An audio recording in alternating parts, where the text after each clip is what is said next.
Alors Martine, vous avez écrit ce livre, Le rire, les bienfaits du rire au quotidien pour les nuls.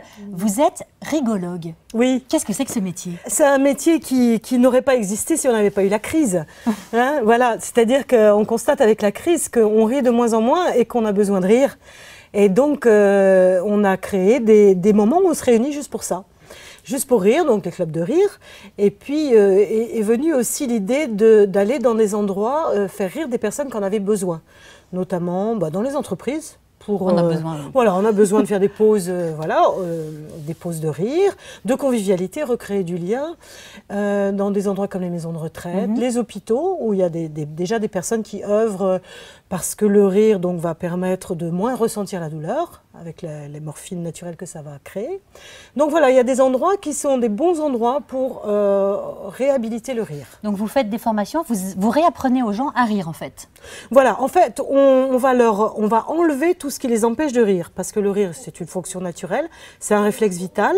Par contre, on peut avoir une mauvaise respiration, on peut avoir un diaphragme un petit peu coincé, ou on peut avoir peur du ridicule, ou on peut se dire que rire, c'est pas très... Ça va paraître louche, bizarre. Ça va paraître bizarre, voilà, surtout si on rit en entreprise. Donc ça voudrait dire qu'on est moins productif, ce qui est tout à fait l'inverse, ça a été prouvé quand même.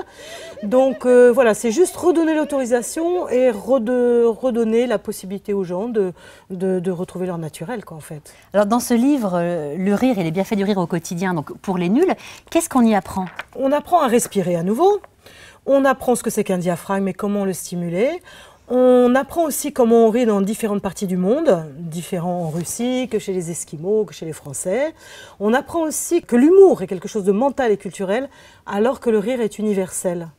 Et donc on peut rire avec quelqu'un sans avoir le même langage que lui. On peut rire avec un Esquimau qu'on ne connaît pas. Et on se comprendra par le rire. Et on se comprendra, et on installera un lien, et on se sentira bien en sa présence. On peut partager sans être obligé de rire pour quelque chose qui a du sens. Vous faites également des formations. Comment ça fonctionne? Alors ce sont des formations qui s'adressent notamment à des éducateurs ou à des personnes qui interviennent auprès des personnes handicapées ou dans les maisons de retraite. Donc ils sont formés déjà à installer eux-mêmes leur bonne humeur, à le pratiquer sur eux, le sourire, le rire, et puis à avoir ces espaces où on prend un peu de temps avec l'autre pour remettre de la convivialité, de ce qu'on appelle l'humanitude entre les personnes, et donc en fait reprendre son temps, décélérer, et donc se permettre d'être en relation avec l'autre, et le rire, le sourire après vient naturellement. Une formation de rigologue, ça se passe en plusieurs modules, et c'est une formation qui se passe en alternance, c'est-à-dire qu'on fait une session, on anime on a un petit peu d'expérience et puis on continue progressivement et on finit par la rédaction d'un mémoire et après une certaine expérience aussi est demandée. Ça porte un bien-être puisque qu'en riant, alors déjà on va relâcher toutes les tensions et puis on va libérer des endorphines. Et ces endorphines, c'est la morphine naturelle qui est dans notre corps qui nous permet d'être de meilleure humeur, de pouvoir se connecter plus facilement à notre joie et aussi de souffrir moins, donc c'est pas négligeable. Alors pour faire une formation de rigologue, il vaut mieux se tourner vers l'École internationale du rire. Pour faire un éclat de rire, il suffit juste de le décider, d'être un petit peu plus heureux, de jouer avec son diaphragme. Oh oh, ah ah ah, oh oh, ah ah ah, oh ah ah.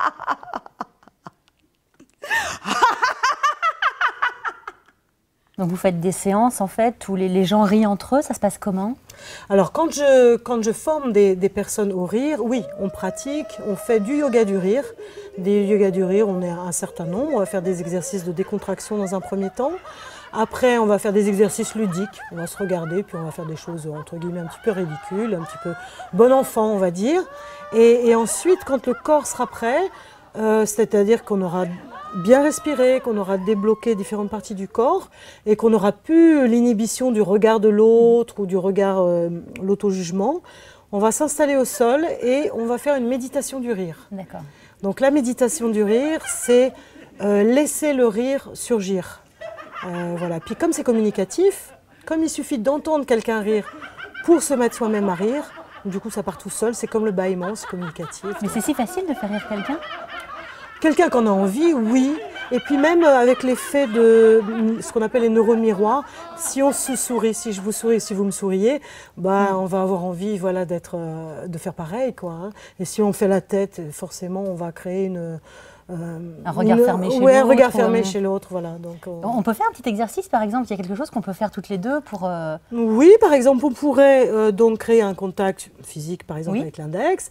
On se regarde et puis on démarre doucement à rire. D'accord. Voilà, donc on y va. Ok. C'est vrai que ça marche bien.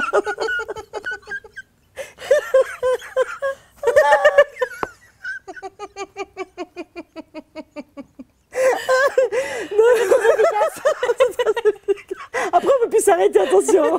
C'est bien, ça fait les abdos. Ça fait les abdos, ouais, c'est incroyable. Et ça part vraiment comme ça, c'est fou. Mais oui, parce qu'il y a, voilà, on est dans le regard, et puis le fait de vous voir rire, ça m'amuse, vous, ça vous amuse, et puis c'est voilà, comme le je te tiens, tu me tiens par la barbichette. C'est exactement ça, c'est exactement ça.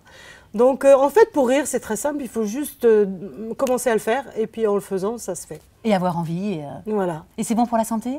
Alors, excellent pour la santé. Donc là, on a des chiffres. Hein, donc, c'est bon parce que ça va booster le système immunitaire. Le fait de recréer de l'oxygène dans le corps va enrayer notamment le stress. C'est l'antidote numéro 1 du stress. Au niveau cardiologique, au niveau du système sympathique et parasympathique qui rééquilibre notre système nerveux. Enfin, ça a des vertus considérables. Et en plus, c'est accessible à tous et c'est gratuit. C'est merveilleux. Ça se pratique en famille, au travail, enfin partout. Voilà. Donc il faut rire. Oui, au moins 20 minutes par jour.